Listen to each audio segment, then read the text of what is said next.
Wednesday night, 6 p.m. Eastern Standard Time. That can only mean one thing. Live after hours with Chuck Nassar, RCDD. Your favorite RCDD. You know I'm your favorite. Don't even try to pretend like I'm not. Don't even try to pretend like I'm not. Right? And you have the left corner, you have the RCDD. Exactly. Exactly.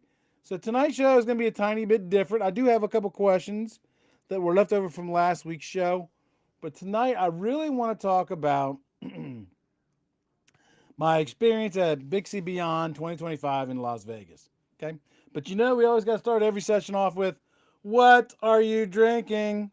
What are you drinking? Tell me in the chat box. Chuck is drinking Cola Zevia. Cola Zevia. Kaylin, what are you drinking? George, what are you drinking? Right? What are you guys drinking on the live stream here? Oh, turn on the chat so you can see when people talk, Chuck. Oops. I hate when that happens. Drinking a Diet Coke. Diet Coke. Very good. Acronym challenge. Acronym challenge. I have recently gotten into distribution after 3 years of being in the field. Excellent. Welcome, Vinny. You have any questions, you got your personal RCDD in the house. Always feel free to reach out to me. Send me a DM, friend request. What do you do on whatever we do on TikTok? I can never remember. I will help you any way I can. Acronym challenge. Acronym challenge. Today's acronym challenge is PBX. PBX. Go ahead and put it in the chat box. What does PBX mean? I'll give you a hint. Doesn't have to do cabling.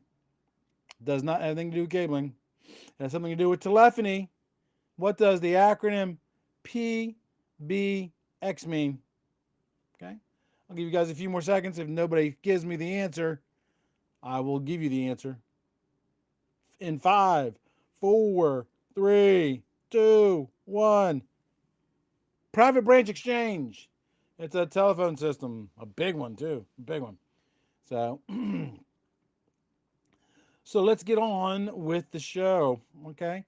Lots of cool things coming up. Did I open up the wrong notes? Yes, I did open up the wrong notes. Isn't that funny? That is just hilarious. I opened up the wrong notes. So let's do this. I want to talk about BICSI Beyond in Las Vegas 2025. Let me go ahead and see if I can't find my other notes. I can't believe I messed those up. How could I do that, Chuck?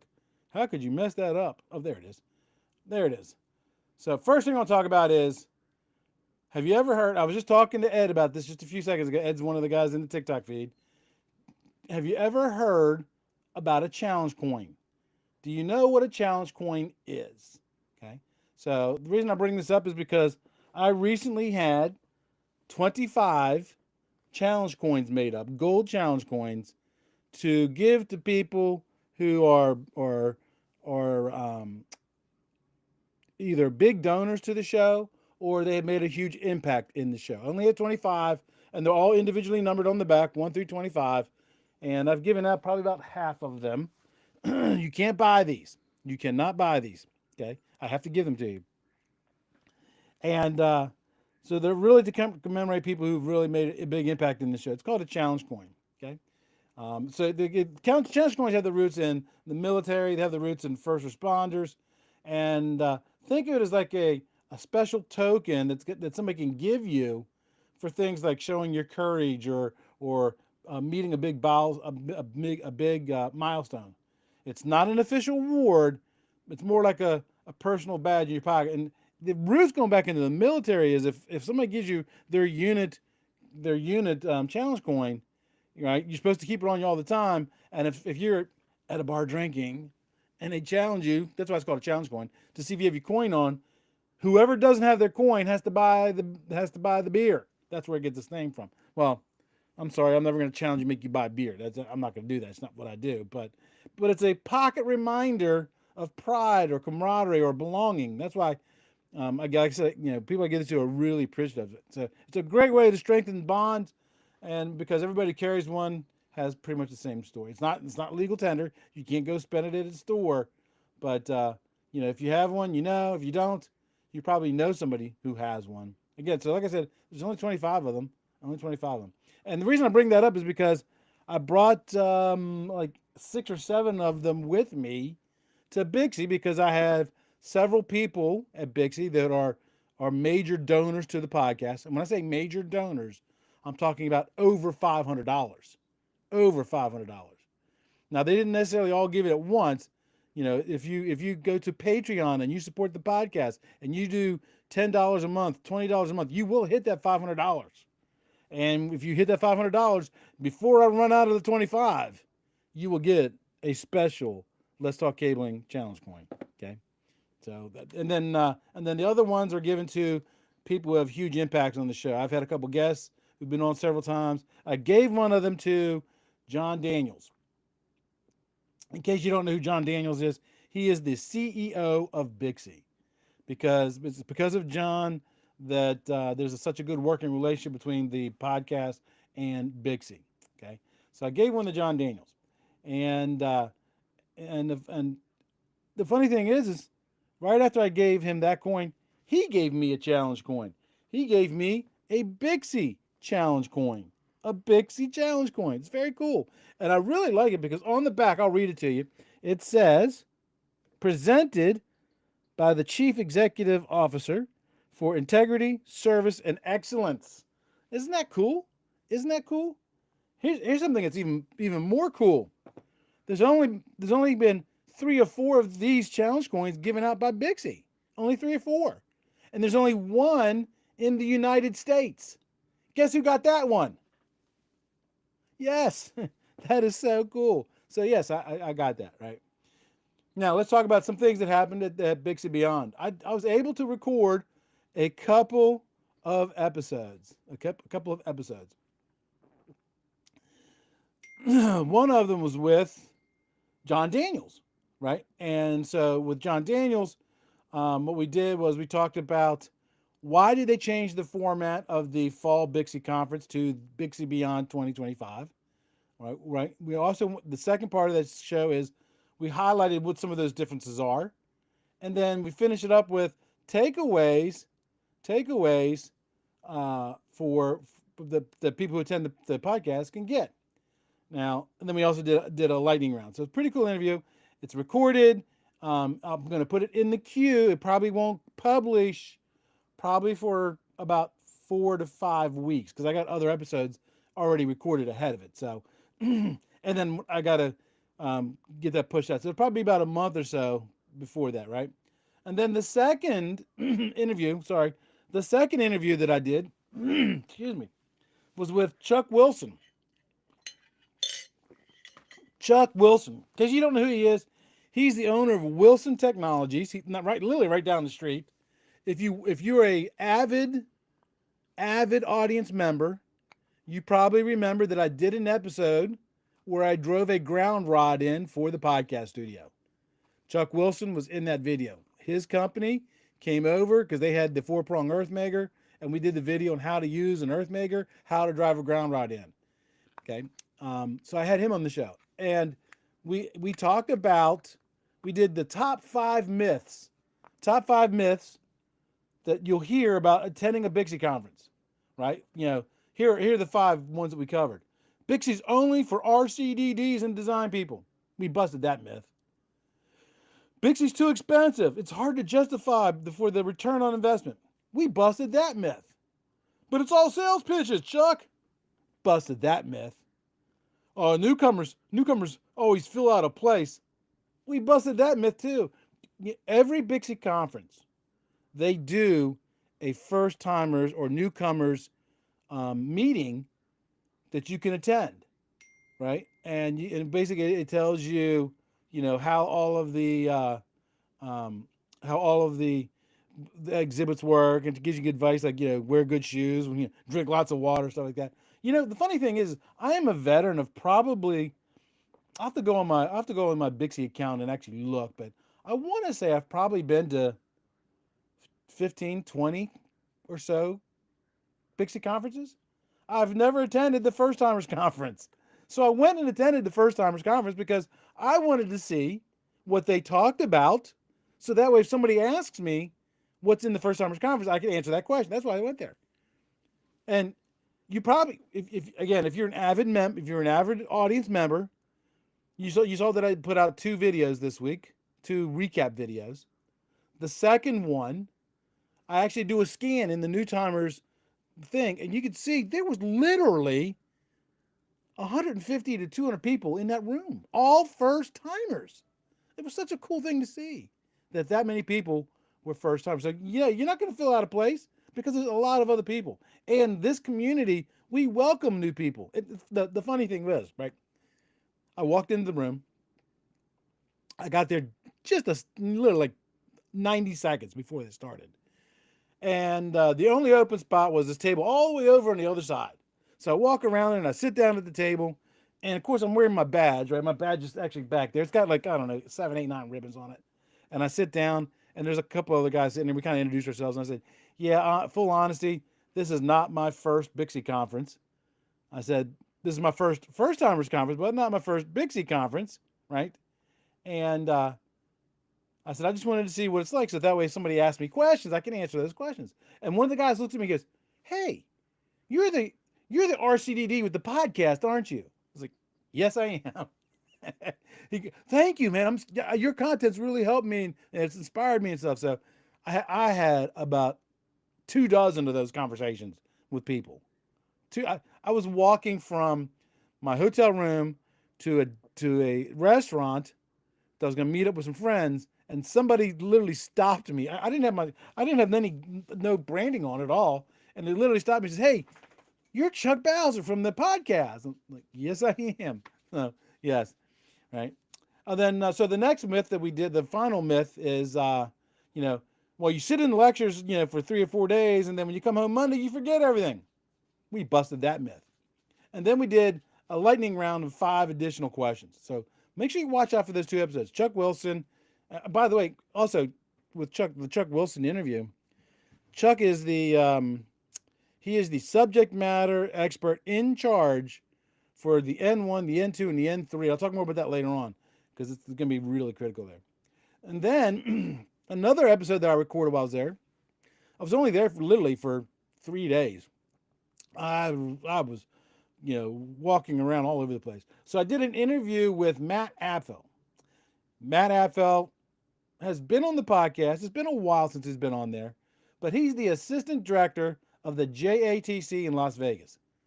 JATC in Las Vegas. Let me know if you know what that's an acronym challenge for it. What does JATC mean, right? So he's the assistant director there. He does a lot of speaking at BICSI events, stuff like that. And their training facilities in Las Vegas. So I reached out to him and said, hey, can I come to the JATC? Because I would love to make a couple shorts, okay, for the thing. He goes, yeah, absolutely. Come on over. So I went over there to meet with him at the JATC. And as we were recording shorts, I quickly realized there's more here than just for shorts. So I'm making an entire episode out of it. The Joint Apprenticeship Training Council training facility in Las Vegas. They do low voltage, high voltage. They do security, access control, welding. It's going to become its own episode. Now I'm going to apologize in advance.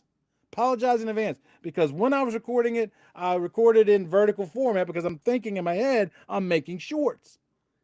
So I'm gonna have to figure out how to put a background behind that, but it's gonna be a really good, really good interview, right?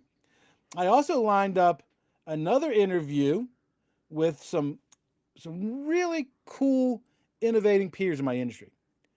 So these people reached out to me, and they have a temp service, temporary labor, and they asked me, hey, can we meet with you at BICSI? We would love to talk to you, about some stuff. And I said, oh yeah, sure, we could do that. So I told them I'd meet them at the exhibit hall, and I met them at the exhibit hall. And the cool thing is, this is a company, the 3 people that I met, these guys are in their mid-20s to mid-30s.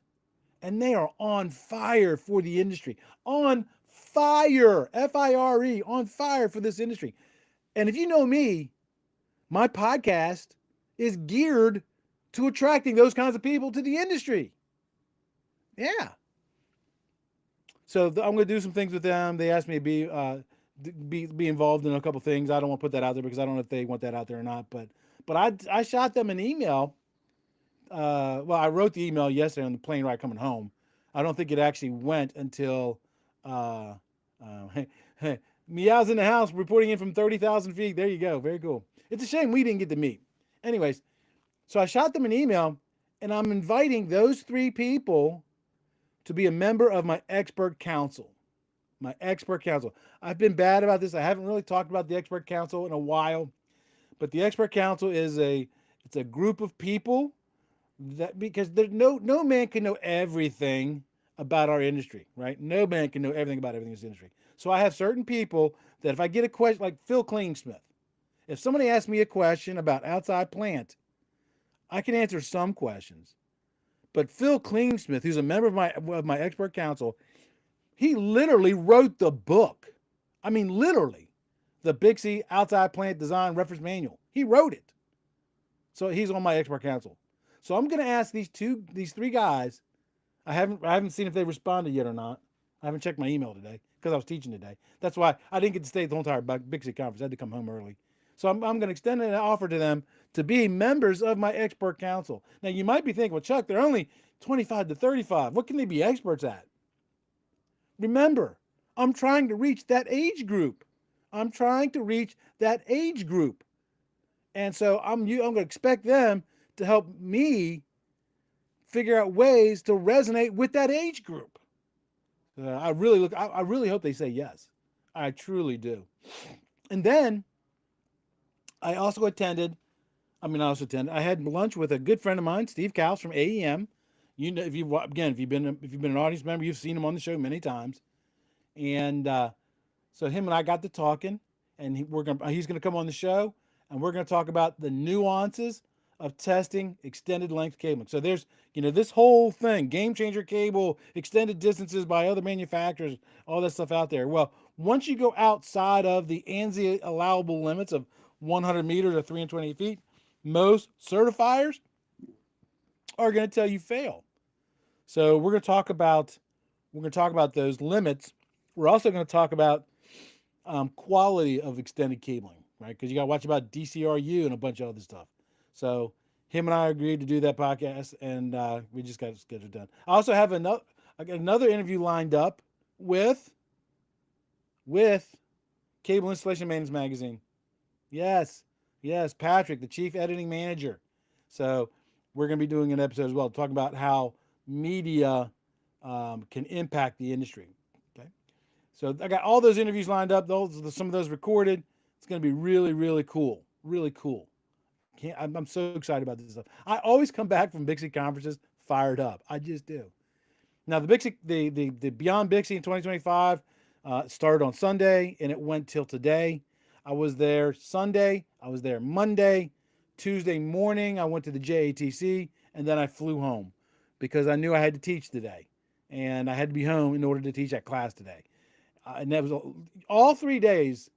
All 3 days, I literally logged 18, 19 hours a day between getting up early, going to the conference, doing all that stuff, and then coming home and working on podcast stuff. You didn't notice it, the podcast still came out on Monday, but I edited it Saturday night and rendered it Sunday night and posted it Sunday night and scheduled to post. So and then last night I got up and went over to BICSI. I was over there. The JATC. Matt picked me up at 7, did that, and then I caught the plane home. I didn't get home last night till midnight. So I'm kind of tired. Well, I didn't just work on interviews. I also attended a whole bunch of committee meetings. The first one I want to talk about is the PDC committee, the Personal Development Committee. That's the committee that's in charge of the mentoring committee. It's in charge of Women in BICSI committee. They all kind of report up to this. And I can't share with you what we talked about, but I can tell you this.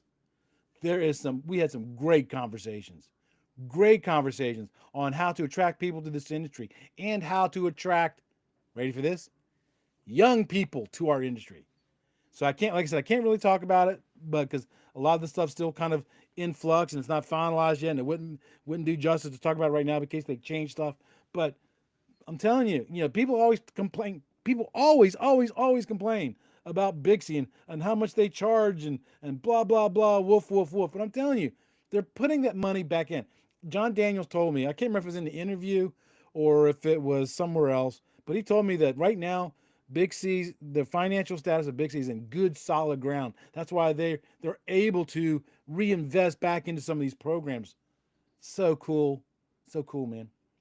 I also attended the Women in BICSI event. The Women in BICSI event.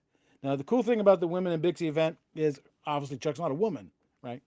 But I support that. I support the mentoring program and the Women in BICSI program. I always go to both of those, always. And so what they did this time at the Women in BICSI event was they lined up a bunch of us, what they call experts. Experts. And if you know me, you know how I feel about being called an expert.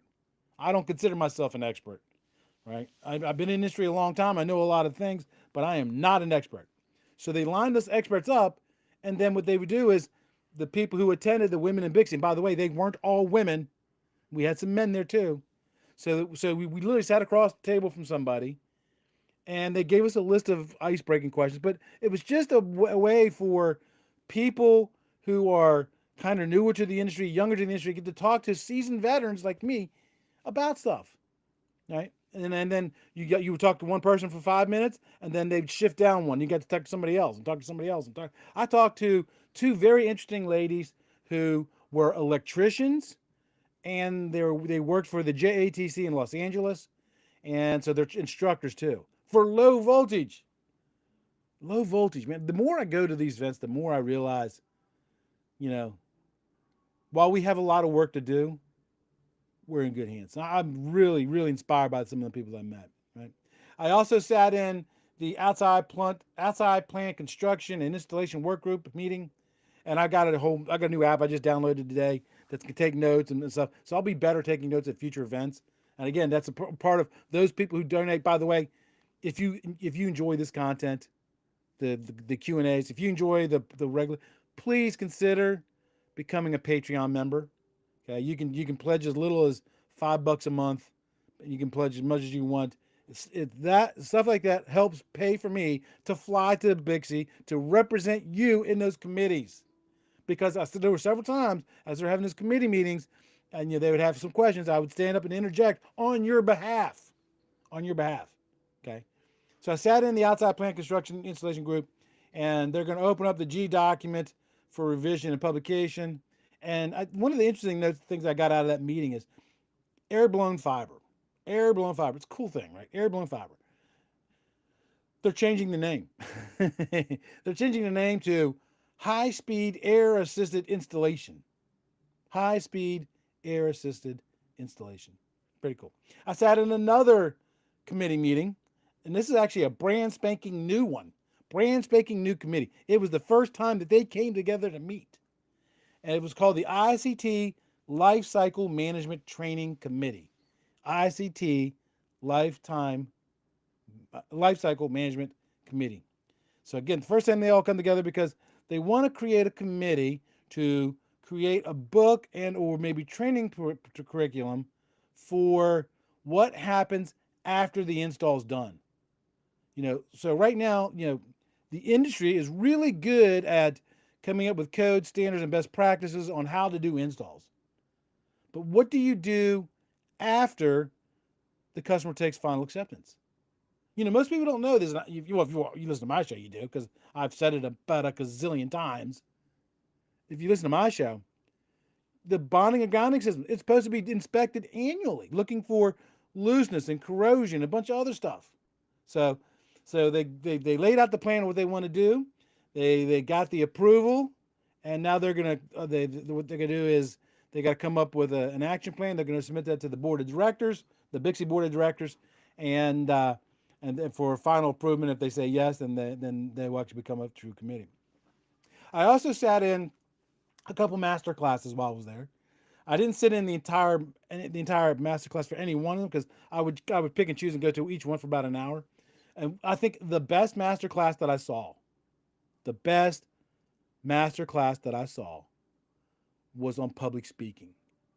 Public speaking. It was done by my good friend Shelly and Tony from IES, because they got. I'm telling you that IES is a fantastic company. The great training program. So they actually sat down. It was a 2-day class, and I didn't sit in all of it, but the part that I sat in, I can kind of figure out what they did in the other ones, right? So they obviously went through tips for public speaking and stuff like that, and then they actually had everybody in the masterclass get up in front of a camera, do a short presentation on whatever they liked, and then they recorded it, and then they put it up on the screen afterwards, and that's when I sat in there. They were actually doing the reviews, and then they would critique that person doing the thing. Now you probably think, well, Chuck, I'm never going to be a public speaker at a BICSI event. Okay. What if you want to become a trainer? What if you have to present information to a customer? Right? It was a great class. Great class. I also sat in briefly too for the pre-conference masterclass for designing power over Ethernet, lightning, and automation. And again, same kind of thing. They did hands-on, but I was there when they had the panel discussion. They had 4 experts on the panel, and they answered questions from the audience about, power over Ethernet, intelligent designs. They shared best practices. They shared, lessons learned. Okay. Yeah, very cool. I also sat in the Standards Power Facilities Work Group meeting.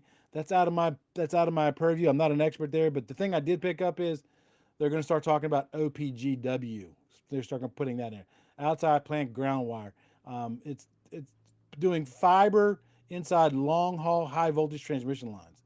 Pretty cool stuff. And then I sat in the ICT installation work group meeting. So for example, I talked about Chuck Wilson earlier. He is the subject matter expert in charge for that plan, and they're revising the N1, the N2, and the N3 documents. And they said they'll probably be done in, I think he said probably early next year. But one of the things he said is they need experts. They need experts. So, Mr. Cat's Meow, and anybody who has a desire, volunteer for this. If you've ever complained about how the BICSI books lack good information, this is your chance to put information in that book. Okay, it is. And you don't have to be an RCDD to participate.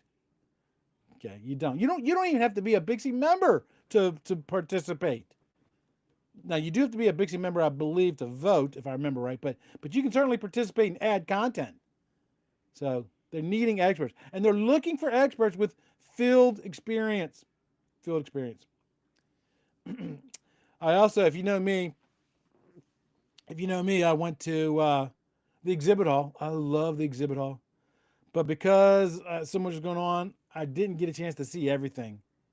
But I did. The 2 things I took away from this is, number one, I sat with Tom Jello. Tom Jello is from Softing, right? And he went through how to find and fix near and crosstalk.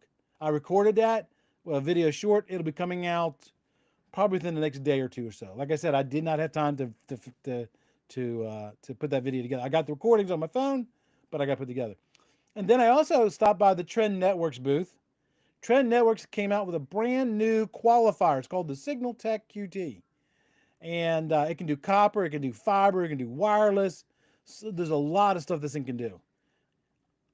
I did not have the opportunity to record a video there. And the reason I didn't is because I didn't expect it to be as interesting as it was. My fault. And I'm sorry, Mike and Dan, but that thing is way more interesting than I thought it was. So what I did was I reached out to Mike today after, hey guys, I reached out to Mike after I left to say, hey, look, can we do a Zoom call where I can record to talk about your new tester and put it on the show? He's like, absolutely. So there will be a video recorded on that, which talks about that stuff. Now you're probably here because of the main event. So they had a keynote speaker. The keynote speaker guy, his name was Matthew Griffin.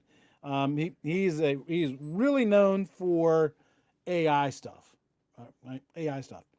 And he had a pretty scary thing to say. right? Pretty scary thing. One of the things he said was how AI is going to impact our industry. Now, a lot of people say, well, Chuck, AI is not going to take my job because I'm pulling cable. Wait. But one of the things he said, because he's known for doing his research, he said that 67% of the workforce for low voltage, 67% of the low voltage workforce is over the age of 40. Over the age of 40. And only 13% of the workforce is under the age of 30. He also said in that same presentation that there are 9.9 million vacancies in the low voltage industry. 9.9 million vacancies. And that includes everything from fiber deployment to telco to infrastructure, us, pulling cable. This is called 10 million. 10 million vacancies. 10 million vacancies. This industry is hurt for skilled, qualified people. And then the thing that scared me the most, he said in his presentation, again, this guy is considered an expert in AI by people like NASA and a bunch of other places. Again, if you want to go find out more from him, his name is Matthew Griffin. I think his group his company's called 311 something or another, right? In Japan, listen to this carefully now. In Japan, in a lab environment, they were able to build a prototype robot to pull and terminate cable. Let that sink in. They have a prototype robot that can pull and terminate cable in their simulated lab. Now, keep in mind, it's a simulated lab, so it's not a real environment with construction sites and all that other stuff. It's a sterile environment, and it's under very strict control. But I'm telling you, if they have it now, remember I told you earlier, there's 10 million spots where we need people in this industry. Somebody like an Elon Musk is going to see that as an opportunity. People thought he was crazy when he built electrical cars. People thought he was crazy when he came up with Starlink. I'm telling you, somebody like that's going to see that need. That's how sales works, right? If there's a need, fill that need. There's a need. We need 10 million people to pull, terminate, and test cables. And they already have a robot, a beta type robot that can pull, terminate, and test cable. It's just a matter of time before some smart entrepreneur grabs a hold of that and they start doing it in the field. It's just a matter of time. It truly on. So he also went on and talked about how other ways AI can impact our industry.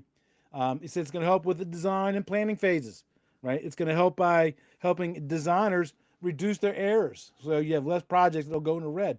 It's going to help by speeding up the design and the planning process. And both those tied together is going to make creating estimates and designs cheaper. He said another way that's going to help impact our industry is automating compliance, right? So making sure that projects are installed by the standards, installed by the code, right? You're probably thinking, well, how's it going to do that? I was talking to a peer at another event, not the BICSI event, but another peer at another event. And they were telling me that the general contractor had one of those robotic dogs. You see him at the trade shows and stuff. He had one of those electronic dogs, which had a 4K camera, and literally he had programmed it so it would walk around the job site and it would check things. It's just going to be a matter of time before you have automated QA inspections by some type of a dog robot or a person robot, whatever. And then also finally, the last thing he said, he had scenario modeling, right? Which it's going to help simulate future changes in the industry and design practices. It's going to identify risk, which is one of the biggest things that you got to watch out for our industry. Is risk is, that's the thing that's going to come up and bite you, and help us optimize installations. And of all the things I preach about AI, about how it's going to impact our industry, I didn't have any of those. I've always said that AI is going to help us because we can write proposals faster and create bill of materials faster and all that other stuff. I'm telling you, this AI, you need to pay attention. You need to pay attention. So, they're not going to have that cable pulling robot out in the field tomorrow. But when you look at AI, the language learning models, and how fast they are getting smarter, it's coming sooner rather than later. Are you prepared for that? Are you prepared for that? Right. All righty. So that's my show for tonight. I'm sorry I did not get to those 2 additional questions because I'm looking at those questions and I'm already at 6:35. I got to go to Lowe's. When I flew out to Vegas for this conference, while I was flying out to Vegas, I broke my glasses. So I have to go over to Lowe's and get some new ones because I wear special magnifiers that I wear. So I was that old guy that was wearing the broken glasses at the concert at the conference all week. Yeah, people were making fun of me. But you know what? Oh, I do want to say one more thing before I sign off. Okay. Those conferences, BICSI conferences, ICEW, Infocom. One of the biggest proponents of that is networking, getting to know people and meeting people. If you ever see me at one of those conferences, please come up and say hi to me. Please come up and talk to me. Don't be afraid to come talk to me. And the reason I'm saying this is because I had a guy, he DM'd me through LinkedIn. He goes, Chuck, yeah, I saw you at the BICSI conference.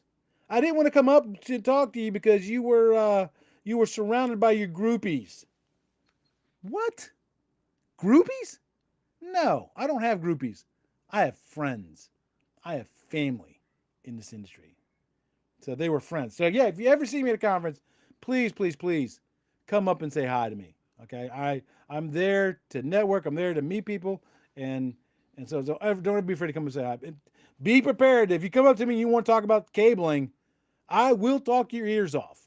But that's just a part of being me, right? Part of being me. All right, everybody. I appreciate everybody coming out tonight. I apologize. I ran 7 minutes over on my live stream. So remember this. Until next time, knowledge